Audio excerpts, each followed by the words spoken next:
मेरठ से मैं चुनाव लड़ रहा हूँ। मुझे बहुत अच्छा लग रहा है। I am feeling thrilled absolutely. कारण यह है कि मेरठ मेरी अपनी जगह है। मैं मेरठ में पैदा हुआ, मैं मेरठ में बड़ा हुआ, मैंने मेरठ से मेरी पढ़ाई की।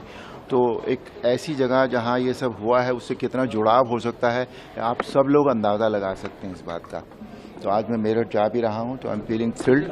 बहुत अच्छा लग रहा है। आज तक हम जो भी करते रहे, मैं जो करता रहा आज तक, वो एक तरह से आप कह सकते हैं कि वो भी सेवा का एक रूप था। और अब ये लोगों की सेवा का, हमारे भाइयों बहनों की सेवा का एक दूसरा रूप अब यहाँ से शुरू होगा। तो अच्छा लग रहा है। जो काम पहले करता था वही अभी भी करूँगा, हालांकि बस रूप उसका बदल जाएगा।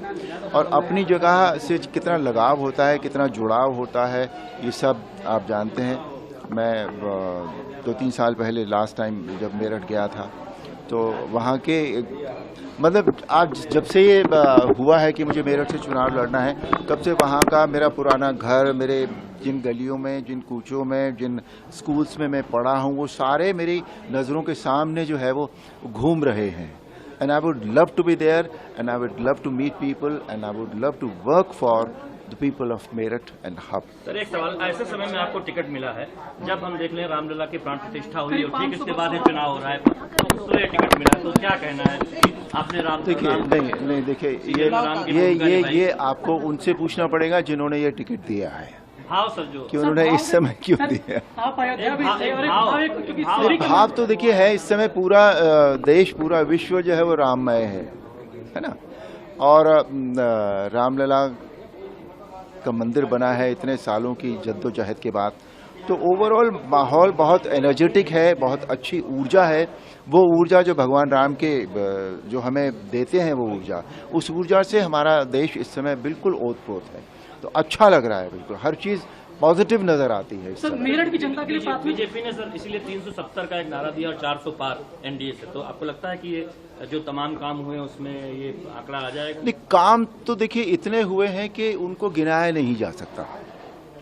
मतलब इतने काम, जितने काम हमारे आदरणीय प्रधानमंत्री ने कर दिए हैं इन सालों में, मुझे नहीं लगता अगर उसके आगे एक जीरो भी लगाई जाए तो उतने सालों में वो काम हो पाते। इतना उन्होंने काम कर दिया है।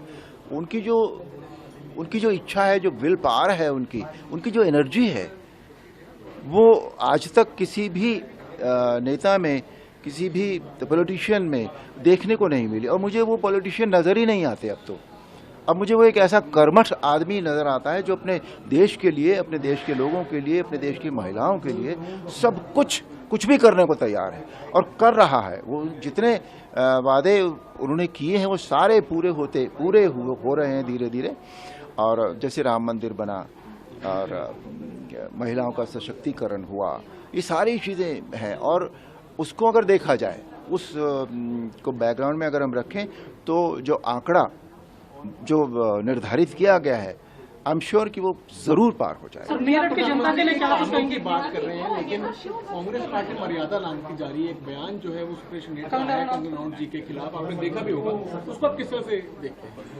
नहीं देखिए, उस बारे में मैं किसी पार्टी के बारे में, किसी व्यक्ति विशेष के बारे में मैं नहीं कहना चाहूँगा कुछ भी। आपको मेरे विषय में कुछ पूछना हो, मेरी पार्टी के विषय में कुछ पूछना हो। सर, मेरठ की जनता को लेकर क्या कहेंगे, किन बातों को लेकर आप उनके पास जाएंगे, ये काम करेंगे? ये मैं बाद में बताऊंगा जब जाऊं।